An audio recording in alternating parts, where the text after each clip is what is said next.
Değerli takipçilerim merhaba, hoş geldiniz. Vermek istediğim ilk bilgi altın iğne radyo frekans uygulamasını nerede yaptırdığım, altın iğne radyo frekans uygulamasını hastanede yaptırdım arkadaşlar.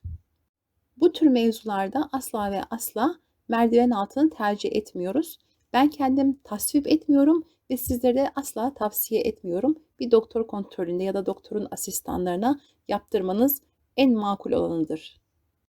Altın iğne radyo frekans uygulamasını 3 seans tavsiye ediyorlar. Ben henüz ilk seansı yaptırdım. Sizlerle deneyimlerimi ve gelişmeleri paylaşmak istedim. Açıkçası hoşuma da gitti bu işlem. Çok abartmadan ayaklarım yere basar bir şekilde sizlerle gelişmeleri paylaşmak istedim. İyi seyirler dilerim. Altın iğne uygulaması neden kafama yattı? Bunu sizlerle paylaşmadan önce kanalıma ilk defa misafir olan ve videomu ilk izleyenler için ilk önce yüzümü göstereyim. Hangi durumlar beni rahatsız etmişti? Neden altın iğneye yöneldim? Onu bir açıklayayım.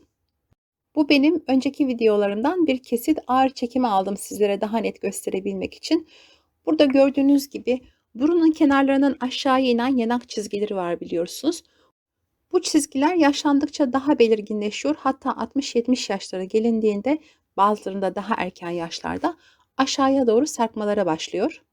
Ayrıca yaşım 46, alnıma da çok dikkat ederim. Çok cilt bakımı yaparım. Yani çok cilt bakımı yaparım derken haftada bir cilt bakımı uygulamaya özen gösteririm. Alnımın da kendini bırakmaya başladığını yavaş yavaş hissettim. Aslında amacımız var olanı değiştirmek değil, değişeni değiştirmemek. Ekranınızın renkliğine ya da büyüklüğüne göre fark edersiniz ya da fark etmezsiniz bilemiyorum. Çene bölgemde de siyah noktalar var. Bunlar sıkılabilir siyah noktalar değil, siyah lekeler diyelim biz bunlara. Bu lekeler de beni uzun zamandan beri rahatsız ediyordu. Altın nokta radyo frekansı ile tanışınca biraz ümitlendim ve bunların geçeceğine inandım. Uygulamanın faydalı olacağına inancım da şuradan kaynaklandı. Sevgili izleyiciler, beni daha önceden takip edenler bilir. Benim arı kovanlarım var. Daha evvelden sol gözüme yakın kaşımdan bir arı iğnesi darbesi aldım. Sol gözüm çok fazla şişti. Şiştikten sonra da inince balon gibi pörsüdü. Eyvah dedim. Bu gözüm diğer göze göre buruş kırış oldu. Ben bu gözü bundan sonra nasıl kullanacağım? Yaşlılar gibi oldu. Pörsmüş balon şeklinde. Ama daha sonra baktım ki aradan 3 ay geçince sol gözüm sağ gözümden daha genç olmaya başladı. Şunu anladım ki bir yerden bir darbe yediğinde oraya onarıcı hücreler hücum ediyor ve orayı diğer yerden daha genç hale getiriyorlar. Bana ilk altın iğne radyo frekans uygulaması anlatıldığında ciltte hasar kaydı oluşturuyoruz ve cilt kendi kendisini yeniliyor dendiğinde bunun mantığını hemen daha önceden deneyimlediğim için anladım ve aklıma yattı. Altın iğne uygulamasında sadece hasar kaydı değil, hyaluronik asit uygulaması aynı zamanda kolajen aktarımı da vardı. Bunlar da bir Pars ışıltısı denen paketin içerisindeymiş. O şekilde olmasını istedim. Şimdi sizlere nasıl yaptırdığımı ve sonuçlarını teker teker anlatmak istiyorum. Hikayeme başlamadan önce bunları kimler uygulayabilirler belirteyim. Cildini gençleştirmek ve kırışıklık tedavisini yaptırmak isteyenler, boyun ve dekolte bölgesini toparlamak, iz tedavisi, sivilce izi tedavisi, çatlak tedavisi, kol ve bacaklardaki sarkmaların tedavileri, gözenek sıkılaştırma, aktif akne tedavisi, hiperhidrozis aşırı terleme tedavisi. Değerli takipçilerim, bu uygulamada kadın erkek farkı yok. Herkes yaptırabilir. Gençler de yaptırabiliyorlar bildiğiniz gibi ama bir yaş sınırlaması var mı bilmiyorum. Hani 18 yaş ya da 15 yaş gibi bir sınırlamayı bilmiyorum. Onu kendi danıştığınız hastane yetkilisine sorabilirsiniz. İlk uygulamaya gittiğimde cildimi temizlediler. Cildimi temizlerken şöyle bir şey fark ettiler. Benim cildim çok temiz. Dediğim gibi çok sık olmasa da haftada bir bakım uyguluyorum cildime. Önem verdiğim için de bu uygulamaya gittim zaten. Aslında bu cilt temizleme uygulaması çok uzun sürerken, yani 1 saat sürerken benimkisi yarım saat sürdü. Sadece buhar ve genel temizlik yapıldı. Çok fazla oyalanma gibi bir durum olmadı. Çünkü sivilce, akne, sıkılabilecek siyah noktalar yok cildimde. Daha sonra cildime bir kalın tabaka halinde, yani bir 2 milimlik tabaka halinde cildimi uyuşturacak bir krem tarzında bir şey sürdüler. 30-35 dakika kadar bekledim. Cildim uyuştu iyice. Buradaki iğneler 25 adet ve altın kaplama. Bu iğneleri sizin için tekrardan kullanmak üzere saklıyorlar. Çünkü herkese özel iğneler. Biraz da o yüzden fiyatlı olabilir altın iğne kullandıkları için. Altın iğne kullanılmasındaki sebep ise altının iletkenliğinin çok daha fazla olması. İğneler 3,5 milim aşağıya kadar iniyorlar ama bana ilk başta uygulamada cildimi o uyuşturucu kremden temizledikten sonra ilk uygulamada daha yüzeysel yaptılar. Yani hiç canım yanmadı, hissetmedim bile açıkçası. Böyle karınca geziniyormuş gibi yüzümde. Daha sonra şiddetini arttırdılar. Hatta bana canınız acıyor mu dediler. Birazcık hissediyordum ama dayandım çünkü ne kadar derin olursa o kadar iyi olacağından emindim. Bu arada bir şırıngaya kolajen ve hyaluronik asit aldılar ve bunun içerisinde daha farklı karışımlar da varmış.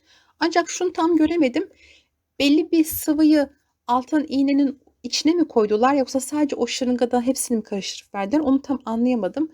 Biraz kendileri hazırlanırken tam detaylı göremedim. Ancak altın iğneleri vururlar iken arada sırada damla damla bu serumdan yüzüme damlatıp öyle vuruyordu. Yani serumu damlatıyor, iğneleri vuruyor ve o 3,5 milim alta o serumlar cildin içerisine giriyor. Daha sonra çalışma yapacakmış içeride tabii bunlar. Mesela bir yanak bölgeme bu iğnelerden 50 kere vurdu diye hatırlıyorum, yalan olmasın. 25 tane ucu olduğunu düşünürsek bayağı bir darbe verdiler. Cildin bu esnada kızarması cildin tepki verdiği anlamına geliyormuş. İyi bir şey yani. Uygulama bittiğinde cildimde yanma vardı. Cildime krem sürdüler. Bol bol nemlendirici sürmem ve güneş kremiyle dışarı çıkmam gerekiyormuş. İşlem yaklaşık 25 dakika 30 dakika kadar sürdü. Bittiğinde cildim hasarlıydı, kırmızıydı yani. Yer yer kırmızılıklar vardı ama böyle koşup da terlemişim gibi bir kırmızıydı. Öyle çok, hani, morarma gibi bir kırmızı değildi. En çok dikkatimi çeken bu yanaklarımdaki toparlanma ve yukarı kalkıştı. Şimdilik şiş olduğu için bu yanıltıcı olabilir diye düşündüm. İlk 4 saat yüzüme su değdirilmemesi söylendi. Bana eve gittiğimde yastık kılıfımı değiştirmemi ve temiz bir yastık kılıfı kullanmam söylendi. Aynı zamanda yüzümü yıkadığımda da tekstil havluları değil de kağıt havlu kullanmam söylendi. Size şöyle söyleyeyim, cildimin gördüğü hasardan dolayı neler yaşadım? 24 saat boyunca mentollü bir şeyle yüzümü silmişim gibi böyle bir ufaktan, rahatsız etmeyen bir yangı vardı cildimde. Ama sürekli 2 saat arayla nemlendirici güneş kremi sürdüm. Dışarıda bir haftadan beri hiç güneş kremi sürmeden çıkmadım. Cildimdeki gelişmeleri size anlatayım arkadaşlar. Öncelikle cildim biraz daha beyazladı. Çenemde rahatsız olduğum kahverengi lekelerin rengi %25 ila 30 arasında açıldı. Çok fazla mucizevi bir şey beklemeyin arkadaşlar. Çünkü bu birinci seans. Onun haricinde yanaklarımın bu size belirttiğim çizgileri de hafifledi. O da %20, %25 civarında bir hafifleme gerçekleşti. Asıl benim çok hoşuma giden başka bir şey daha var. Daha evvelden eskiye göre yumuşamaya başlamış yanaklarımda hafiften bir sertleşme, yani %20-25 oranında, yine ben öyle ölçümledim, sertleşme gerçekleşti ve biraz daha dokunduğumda eskiye göre sert ve derli toplu. Kaç yıl geriye gitti derseniz sanki 4 yıl önceki gibi. Yani ben kendimi öyle hissettim. 4 yıl önceki yanaklarım geri geldi gibi. Bu birinci seans. Tabii aslında 4 seans yapalım dediler. Videoları izlediğimizde 3 seans yeterlidir deniyor. Bunun ortası nedir bilmiyorum. 5-6 seans yapmak zararlı mıdır onu da bilmiyorum. Ama normalde 3 seans yaptığımda istediğim hedefe Allah'ın izniyle kavuşacağım gibi görünüyor. Biraz sizlere Paris ışıltısı uygulamasından da bahsetmek istiyorum. Bu enjeksiyon içerisinde birçok karışım bulunuyor. En önemlisi de bunların içerisinde bulunan bir tanesi hyaluronik asit. Cildin özel nem dengesini sağlar özellikle.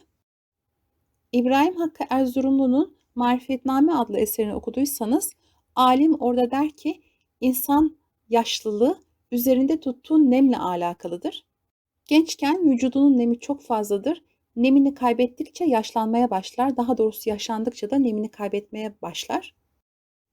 Eğer insanın ölüm kaderi ve nefes sayısı gibi durumları olmasaydı, kazaları bir kenara bıraktığımızda insan ölümünü nem oranından hesaplayabilirdik diye bir cümlesi vardır.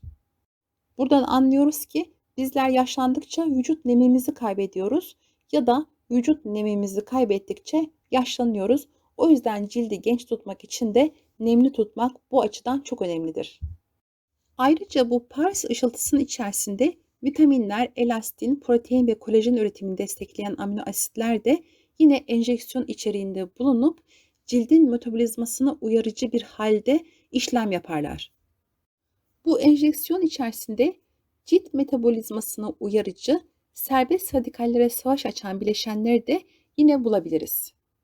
Bu uygulamalar kaç gün arayla yapılır derseniz minimum 21 gün arayla yapılması gerekliymiş. Çünkü 21 günde cilt ancak kendini onarıp eski haline dönebiliyormuş.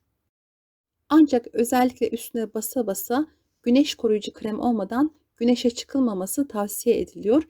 Eğer ki böyle bir durumda cildinize dikkat etmezseniz ve güneş ışığı vurursa daha kötü sonuçlara yol açabilirmiş. Lütfen bu hususa dikkat edelim. Değerli takipçilerim, benim altın iğne radyo frekans uygulaması ile ilgili söylemek istediklerim bu kadar. Bu işlemi yaptırmadan önce ben de başka insanların deneyimlerini dinlemek ve öğrenmek istemiştim. Yine benim gibi öğrenmek isteyenler adına bu videoyu hazırladım. Umarım sizlere faydalı olmuşumdur. Videomu beğendiyseniz beğen tuşunu tıklamayı lütfen unutmayınız. Abone olmadıysanız hala abone olmanızı ve bildirimleri açmanızı rica ediyorum. Sağlıcakla kalın, hayırlı günler diliyorum.